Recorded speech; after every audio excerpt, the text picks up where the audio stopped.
18e sommet de l'OIF à Djerba, relever les défis globaux liés au développement durable.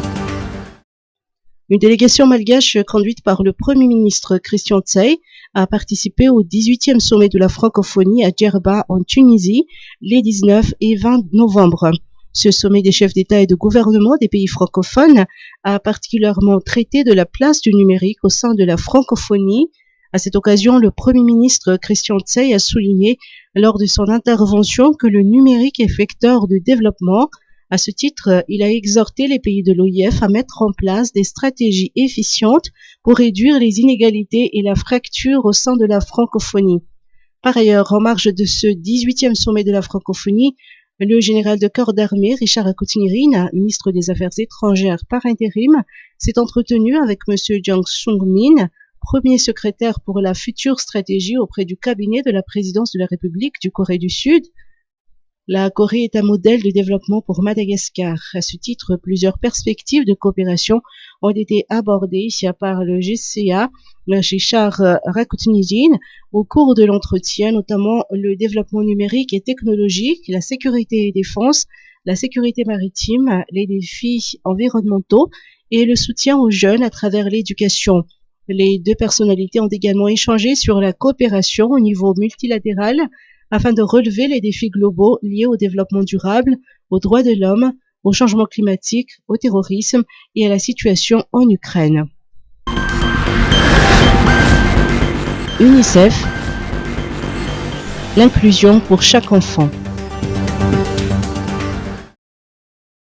Cette année, la Journée mondiale de l'enfance ambitionne de véhiculer tous les messages positifs d'inclusion et d'équité pour chaque enfant, quelles que soient les différences.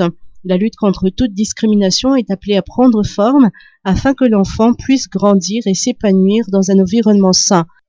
Alors que chaque enfant doit pleinement bénéficier de ses droits, l'écart existe encore en matière d'accès à l'éducation, aux services de soins de qualité ou encore à une protection sociale complète et adéquate.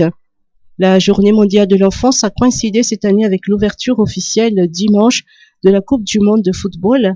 À ce titre, l'UNICEF Madagascar a emprunté les valeurs de ce sport fédérateur pour rallier le monde à la promotion des droits des enfants.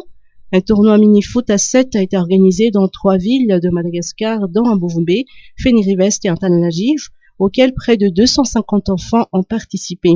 L'inclusion de chaque enfant est synonyme de tolérance, mais aussi de respect, de solidarité et d'engagement envers son prochain, un symbole d'unité. Cette année, pendant 10 jours, le palais de Mansakamia arborera les couleurs de l'UNICEF pour démontrer l'engagement du pays à soutenir les enfants et à appuyer l'UNICEF dans son mandat. Éducation préscolaire, 42,49% de taux d'accès. Grâce aux divers efforts concédés par les autorités et leurs partenaires, le taux d'accès à l'éducation préscolaire atteint aujourd'hui les 42,49%. Selon le ministère de l'Éducation nationale, 65% d'entre eux fréquentent les établissements publics, précise le ministère qui rapporte le discours prononcé par le ministre Marie-Michel Saoundarmalal lors de la conférence mondiale sur l'éducation et la protection de la petite enfance qui se déroulait en Ouzbékistan. Ainsi, 16 232 écoles primaires publiques, dont 72% en milieu rural, sont désormais équipées de classes préscolaires. Le département de l'éducation nationale indique également que Madagascar compte 33 348 enseignants en préscolaire public contre 90 000 enseignants en école primaire. Il reconnaît néanmoins que la plupart de ces enseignants ne sont pas encore fonctionnaires et sont rémunérés à partir de cotisations des parents d'élèves.